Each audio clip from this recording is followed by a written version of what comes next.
My name is Ryan Latchmansingh. I am a Trinidadian filmmaker based in Los Angeles, California.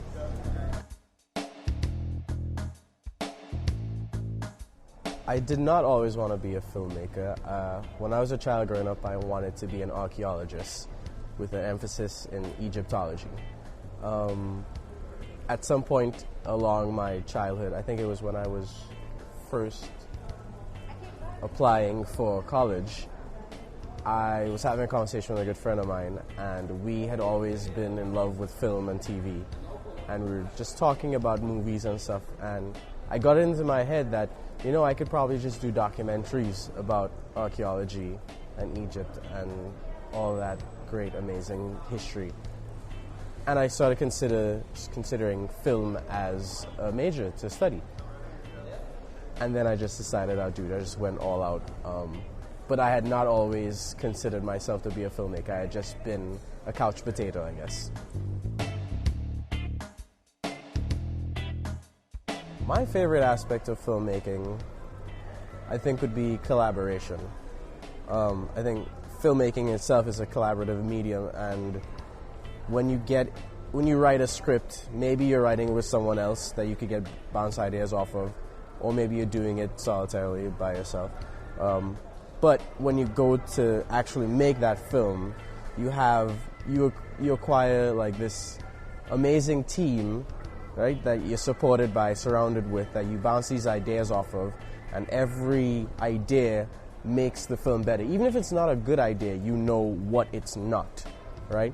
And I think those conversations and those experiences of like talking it out and really figuring out what you want to do with this movie, what's the story you're trying to tell, and then watching an actor transform the words on the page into a performance that you didn't probably see coming.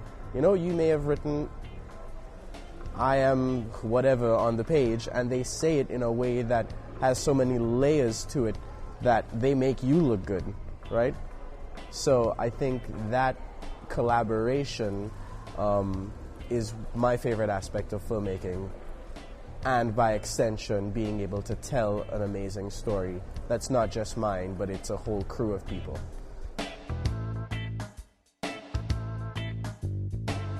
For Where the Sun Sets, that particular story, I was sitting in the living room, and yes, it was my thesis film, so I was trying to figure out what story to tell, and they say write what you know.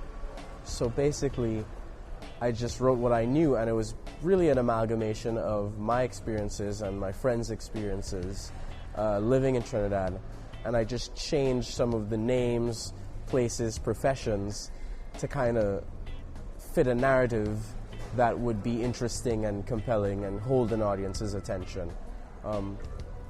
The story really is about the choice between doing what's right and what's easy.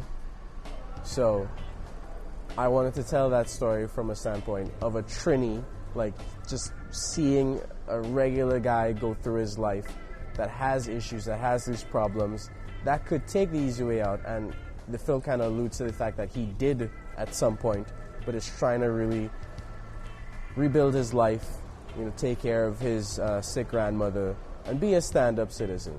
Just try to make a living, honestly. And the kind of problems that he faces, you know, in his life, and the opportunities that come towards him that are not really the most moral choices that he could make, but it doesn't just stem from, okay, I'm under economic pressure, I don't have money. It's also this whole backstory of, I feel like this person, the other character in the movie, has taken my opportunity from me. So I really want to just explore that whole area of like, when is it too late to turn back at some point, right? And from the Trinidadian standpoint. Infrastructure-wise, I think in an ideal world, things that I would love to see in place in Trinidad, one simple thing would just be equipment. Equipment in filmmaking is extremely expensive, and it's understandable that you wouldn't be able to find everything here. But if it were all here and there were enough competition between companies that had it so that you could have competitive pricing, so it's not just one person with a monopoly on all of the equipment, so that you're paying out of your nose, I think that in itself would be an amazing boost to the infrastructure of making films, because then it would be more accessible then, things like cranes, lenses, whatever have you. If there's enough of it here, right, or even post-production facilities, which is a big one, it saves on the cost of filmmaking, I think, because you would see a lot of people going abroad for equipment or for post-production facilities, especially if you're going to be ambitious and shoot on film like I did. You need to go to a post house that could process film, do telecine, and then color correction. So I think as far as infrastructure goes, the equipment, just like the tools of the trade, having it all in one place would be an amazing help to filmmaking. Beyond that, it's just the business of it, I guess, just the interest from the private sector as well as from the government, I know there is a lot of tax rebates that the government have put in place right now to encourage filmmaking, but I know that filmmaking is a business first and foremost, right? It's a creative expression, but it is a business, and you need business-minded people to be involved looking for a profit, and that's really the only way things get done, because it's not like, oh, we'll do that tomorrow, we'll do it later. If you want to turn a profit, you're on top of everything, every second, you're pushing hard, you're making that hard sell so that you get the best possible quality for the cheapest possible price. So I think those two things, the tools of the trade and the business mind behind making profitable films, would sum up the infrastructure that I would like to see in the country.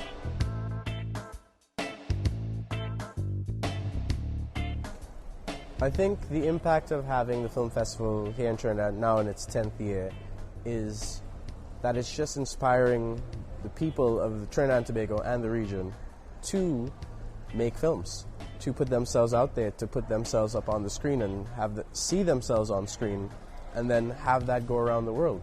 I think a few years ago, before this festival was here, it wasn't really something that people were thinking about on a very wide scale then, or at least maybe we didn't even think it was possible. I know a lot of people that are filmmakers in the country struggle to do that as their main source of income. You have to kind of like find other avenues to make a living. Maybe you're doing music videos also, maybe you're doing videos for corporations, but strictly speaking, just making a living as a filmmaker, it's difficult to do. And I think what the film festival is doing is really bringing opportunities to the filmmakers of the region to be able to showcase their work and have that be a possibility in the future. I know I heard a story recently about a young girl that was involved in a movie that now has been volunteering with the film festival and wants to be a filmmaker or a journalist. And it's just those small things that really inspire the people and really helps the economy and the culture across the board, because I think our culture is such a rich one and it could be such a great export for us, just as the carnival is part of it. It's part of that tourism, that trade and industry. So the film festival is really doing a great piece of work in that not only for Trinidad and Tobago, but for the region, it's creating a centralized a focal point then for all of the creativity to be viewed and to be showcased and taken across the world.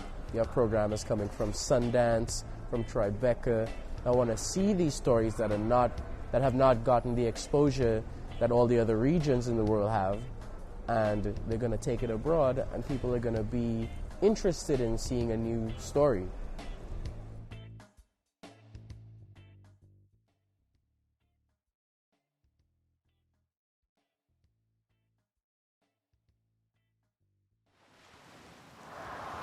John Boy was looking for you earlier this morning, See what you wanted? There's only one thing he wants.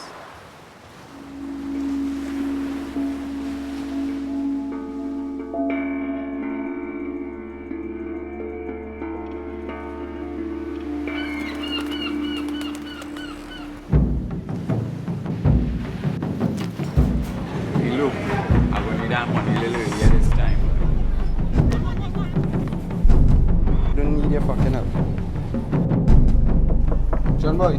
Yo. I run come back with my money, Go step. You're riding with me. I just need someone there with a level at 2 step. I have more important things to take care of.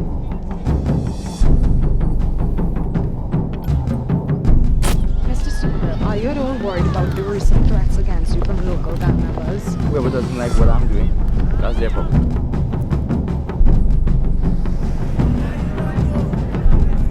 But the boss don't talk to me. What I guarantee that that's so close enough. You feel me? How you want to do all that done? Just think about it now. I really need you on this one.